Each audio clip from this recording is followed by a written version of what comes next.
आप सभी को कार्तिक पूर्णिमा की मंगल शुभकामनाएं। माँ तुलसी और भगवान श्री कृष्ण की कृपा सदैव आप और आपके समस्त परिवार पर बनी रही।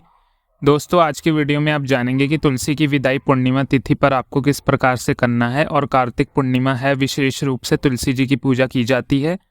इसके साथ ही बहुत सारे भक्त हैं जो कि कार्तिक मास का स्नान, व्रत इत्यादि करते हैं, तो आज के ही दिन उनको अपने व्रत का, स्नान का नियम का उद्यापन भी करना है। अब इसी में बहुत सारे भक्त को प्रश्न आते हैं कि हम पीरियड की अवस्था में है तो किस प्रकार से विदाई करें, किस प्रकार से हम कार्तिक मास में जो नियम ले रखे हैं उसका उद्यापन करें। और जैसे कई भक्त हैं जिन्हों को पूर्णिमा को तुलसी विवाह करना था तो पीरियड्स में अब नहीं कर पा रहे हैं, फिर क्या करें, किसी और दिन कर सकते हैं क्या? इस प्रकार के बहुत सारे प्रश्न लोगों के मन में आते हैं। तो आज की वीडियो में मैं आपको माँ तुलसी की विदाई किस प्रकार करनी है ये भी जानकारी मिलेगी और बहुत सारे प्रश्न जो आपके मन में आते हैं उसके भी उत्तर मिलेंगे। तो वीडियो को अंत तक जरूर देखिए और अगर वीडियो पसंद आए हो तो लाइक भी जरूर कीजिए और संभव हो तो वीडियो को शेयर भी कीजिए। और अब सबसे पहले जानते हैं कि किस प्रकार से तुलसी जी की विदाई करनी है। देखिए, मतलब ये प्रतीकात्मक विदाई है। मतलब ऐसा कहा जाता है कि पूरे 1 महीने तक कार्तिक मास में तुलसी इस धरती पर विराजित होती हैं साक्षात स्वरूप में, और फिर एकादशी के दिन माँ तुलसी और शालिग्राम का विवाह संपन्न करते हैं और वैकुंठ लोक को वापस माँ तुलसी जी चली जाती हैं। कार्तिक मास की पूर्णिमा पे ऐसा शास्त्रों में कहा गया है, इसलिए कार्तिक के महीने में विशेष रूप में तुलसी जी की पूजा की जाती है क्योंकि ये साक्षात में विराजमान है। तो ऐसे में कार्तिक मास में हमें इनकी पूजा आराधना करनी होती है, मंत्रों का जाप करते हैं, दीपदान इत्यादि करते हैं, दूध से या फिर जल से सिंचन करते हैं उनकी जड़ का। इसका फल हमें बहुत अधिक प्राप्त होता है, बहुत शीघ्र प्राप्त होता है।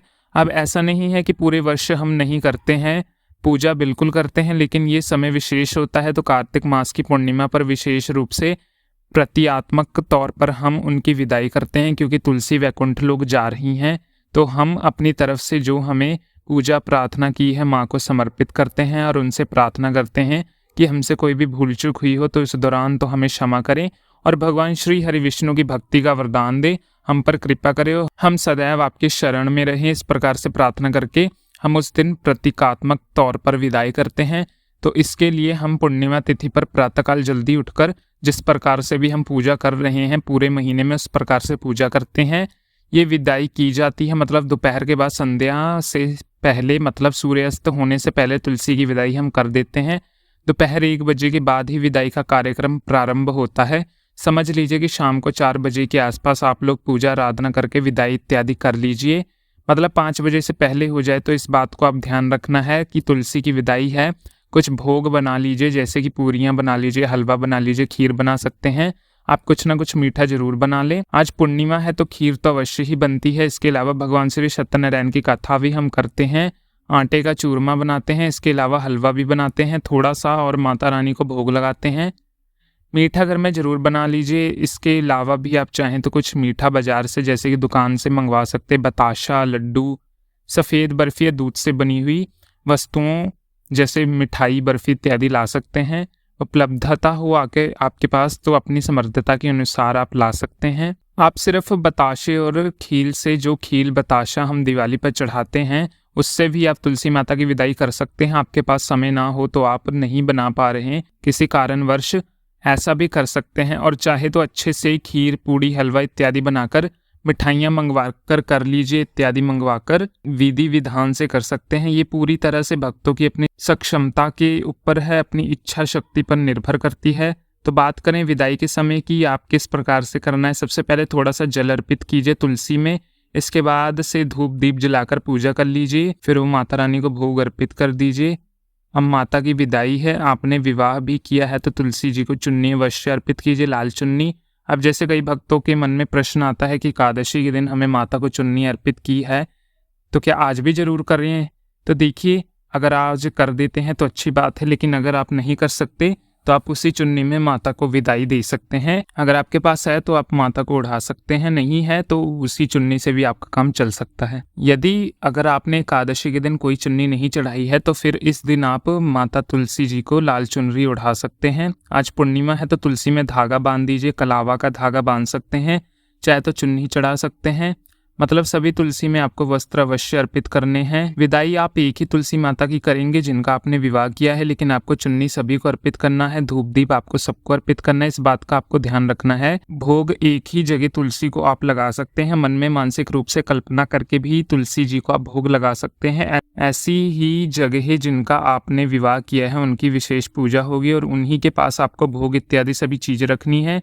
ठीक है, तो धूप दीप अर्पित कर दीजिए, भोग लगा दीजिए। अब आप थोड़ा सा आंचल में कुछ डालना होता है, जैसे कि खोचा कहा जाता है, जैसे कि आंचल भरा जाता है। ये कार्य सबको करना होता है। माता की चुन्नी में आपको कुछ चीज़ें, मतलब एक लाल रंग की चुन्नी में आपको कुछ चीज़ें बांधनी होती है। इसके लिए थोड़े से अखंडित चावल ले लीजिए, उसमें थोड़ी सी हल्दी का पाउडर मिलाकर पीला चावल कर लेना है। इस चावल में आपको रखने हैं दुर्वा, जो कि हरी घास होती है, जो गणेश जी को अत्यंत प्रिय है। दुर्वा वाली घास जरूर रखनी चाहिए। 11 या फिर 1 रुपये डाल दीजिए, जैसे दक्षिणा के स्वरूप में। आप इससे ज़्यादा भी रख सकते हैं, कोई दिक्कत नहीं है। इसके बाद कुछ चीज़ें इसमें आपको डालनी, जैसे पंचमेवे डाल सकते हैं, कुछ मीठा डाल सकते हैं। सुहाग की सामग्री जैसे कि सिंदूर, बिंदिया, चूड़ी, ये सब आप डाल सकते हैं। एक लाल चुन्नी में बांधकर माता तुलसी के साथ आपको रखना है। आप थोड़ा सा तुलसी पर उड़ा दीजिए वो चुन्नी, और बाकी थोड़ी सी चुन्नी में आप बाकी सारी चीज़ें बांध कर रख लीजिए। एक तरीके में गांठ लगाकर रखना है, जैसे कि एकादशी पर हम तुलसी का विवाह करते हैं। आज आप तुलसी की विदाई कर रहे हैं। अच्छे से माता को सिंदूर लगा दीजिए, माता की जड़ों में सिंदूर, उनके पत्ते पत्ते पर सिंदूर लगा दीजिए। कुछ चूड़ियाँ माता की टहनियों पर बांध दें, तनों में टांग दें। और सिंदूर लगाते समय डिब्बी अलग से रखें, पीले रंग की सिंदूर की डिब्बी, और उस डिब्बी में आपको सिंदूर लगाना है। माता को अपने हाथों में जो सिंदूर, उसी से आपने उनकी मांग भरनी है और अखंड सौभाग्य के लिए प्रार्थना कीजिए। फिर उसी डिब्बी से आप सिंदूर लगाते, डिब्बी आप अपने स्वयं प्रयोग करेंगे। पूरे वर्ष में माँ की कृपा आप पर बनी रहेगी। उनसे प्रार्थना कीजिए आपको अखंड सौभाग्य की प्राप्ति हो, घर में परिवार में शुभता बनी रहे, इसके लिए प्रार्थना कीजिए। माता तुलसी की विदाई है तो विशेष रूप में उनके आशीर्वाद के लिए उनसे प्रार्थना कीजिए। अब इसके बाद आप चाहें तो कहीं बैठकर तुलसी चालीसा का पाठ कर सकते हैं। तुलसी जी की आरती जरूर कीजिए। आज विष्णु सहस्त्र नाम का पाठ आप कर सकते हैं, मतलब आपकी इच्छा के अनुसार थोड़े समय बैठकर किसी भी मंत्र का जाप आप जरूर करिए। मानसिक रूप से प्रार्थना कीजिए कि माँ तुलसी, 1 महीने जो मैंने आपकी पूजा आराधना कार्तिक मास में इस दौरान की है, अगर मुझसे कोई भूल चूक हो गई हो या मेरे पूरे समस्त परिवार में किसी से कोई भूल चूक हो गई हो तो हमें माफ़ करें, हमें क्षमा करें। सदैव अपनी कृपा हम पर बनाए रखें।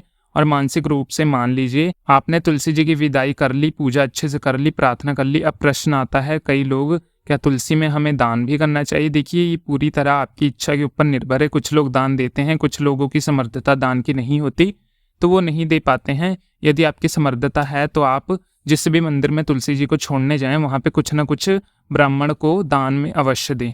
और आपको तुलसी जी की सेवा अच्छे से करनी है।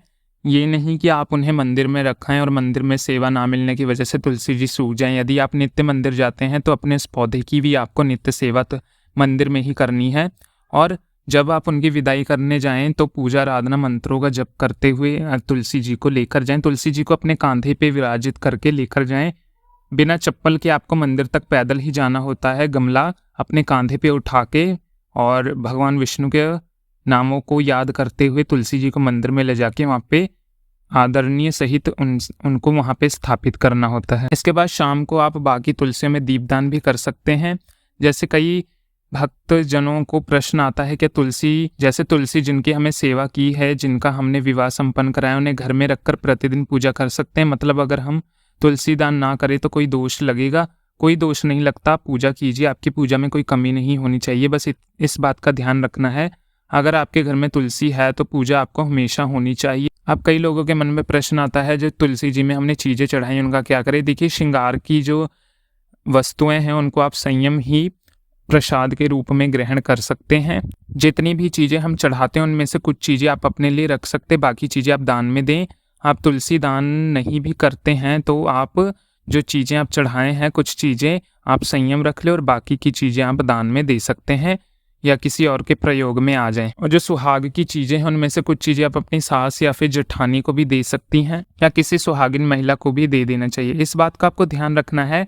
अब एक प्रश्न है कि पूड़ियाँ कितनी संख्या में चढ़ाएं? देखिए, विषम संख्या में पूड़ियाँ चढ़ाई जाती हैं, जैसे कि 2-2 का जोड़ा हम रखते हैं, 2 पूड़ी एक जगह, और फिर ये जोड़ा 5 जोड़ा या फिर 11 जोड़ा आप रख सकते हैं। इसके साथ ही हलवा या खीर आप रख सकते हैं। फिर लड्डू, बताशा इत्यादि आपको 500 पूरियों के साथ हमेशा कुछ मीठा अवश्य रखना है।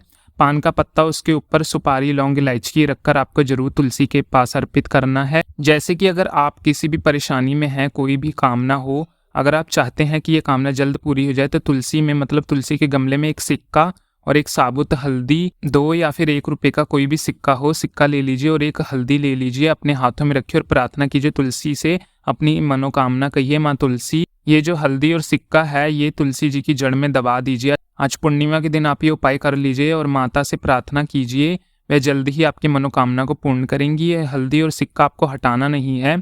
कब तक? जब तक कि आपकी मनोकामना पूर्ण ना हो जाए और आपकी कामना पूरी हो जाएगी, तब हल्दी और सिक्का हटा दीजिए और माता को प्रसाद इत्यादि भोग वगैरह चढ़ा के उनसे प्रार्थना करें, उनका धन्यवाद करते हैं कि ठीक है, ये इतना अचूक उपाय है कि बहुत जल्दी काम करता है और ये काम करता ही है, इसमें कोई संशय नहीं है। कोई भी कामना हो आपकी तो आप ये प्रयास करके देख लीजिए, मन्नत और आपकी मनोकामना जल्द ही पूरी हो जाएगी। यदि कईयों के घर में होता है कि तुलसी विवाह नहीं किया जाता है, तो अगर आपके यहाँ तुलसी विवाह नहीं हुआ है तो आप मानसिक रूप से भी तुलसी जी का विवाह करा सकते हैं। यानी आप अपने मन में ही सोचिए कि आज मैंने तुलसी जी का विवाह कराना है, तो उसी प्रकार से आप अपनी तुलसी जी का विवाह करा सकते हैं। इस प्रकार से शुभता आपके घर में बनी रहेगी, सब कुछ मंगल होगा। घर में इस प्रकार से प्रार्थना करेंगी, सब कुछ मेरे घर में मंगल में हो, फिर अगले साल आपका विवाह संपन्न करूंगी, इस वर्ष नहीं कर पाई, इसके लिए क्षमा प्रार्थना कर दीजिए। ठीक है, भाव पर ही देवता रिझे हैं, भाव से ही देवता संतुष्ट होते हैं। आपके मन के भाव हम देवता से व्यक्त करते हैं तो भगवान हमारी सारी बातें समझ जाते हैं। आज कार्तिक मास की पूर्णिमा है, विशेष रूप से तुलसी के पास 11 दिए, 5 दिए जरूर जला दीजिए। घर के आसपास कोई मंदिर है तो वहां भी आपको दीपदान करना है। शाम के समय जितना हो सके आप दिवाली है दीपक जला के घर के बाहर और घर में भी जगह जगह पर जरूर जला दीजिए। जिन भक्तों के धन वर्षा पोटली नहीं बनाई है, आज जरूर बना लीजिए। पोटली कैसे बनाई जाती है? पोटली में 11 हल्दी और कुछ कोड़ियाँ और कमल गट्टे माता लक्ष्मी के मंत्रों का जाप करते हुए इस पोटली में डाल के आपको वहाँ रखने हैं जहाँ आप अपने पैसे, सोना, चांदी इत्यादि रखते हैं, या फिर जैसे घर की अलमारियाँ या तिजोरियों में रख सकते हैं। सबसे पहले आपको अपने घर में तिजोरी में आपको धूप दीप अवश्य जलाकर अर्पित करना है। धूप दीप दिखा करके प्रार्थना कर लीजिए। इसके बाद प्रत्येक पूर्णिमा अमावस्या पर आपको पोटली के स्थान पर धूप दीप दिखाना है। एक और चीज, धन वर्षा पोटली तभी काम करती है जब घर में महालक्ष्मी मंत्र का जाप होता है नियमित तौर पर, जो प्रतिदिन कोशिश कीजिए आप कम से कम एक बार सूकत का पाठ अवश्य करें। श्री सूकत नहीं कर पाते हैं तो कनक धारा नहीं कर पाते हैं तो महालक्ष्मी के मंत्रों का जाप कर लीजिए। ओम श्री श्री नमः, ओम श्रीम श्री नमः, इस मंत्र का कम से कम 108 प्रतिदिन जाप कीजिए। नियम से कीजिए, विश्वास से कीजिए। ये वर्ष और अगला वर्ष, इनमें से आपको जमीन आसमान का अंतर मिलेगा। आप लोग अगले वर्ष भी कमेंट जरूर कीजिए। आज से ये उपाय प्रारंभ कीजिए कि प्रतिदिन आपको अपने घर में लक्ष्मी मंत्र का जाप जरूर करना है और बाकी तो प्रतिदिन में पूजा में आपको बताता ही रहूंगा। चैनल से जुड़े रहिए ताकि सारी जानकारियां आपको समय से प्राप्त हो और हमारे चैनल को सब्सक्राइब करें ताकि आने वाली वीडियो की नोटिफिकेशन आपको मिल सके। और यदि आपने अभी तक सत्यनारायण जी की कथा श्रवण नहीं करी है तो हमारे चैनल पर श्री सत्यनारायण जी की कथा अपलोड है, आप जाके श्री सत्यनारायण जी की कथा सुनिए और आभार प्रकट कीजिए। राधे राधे।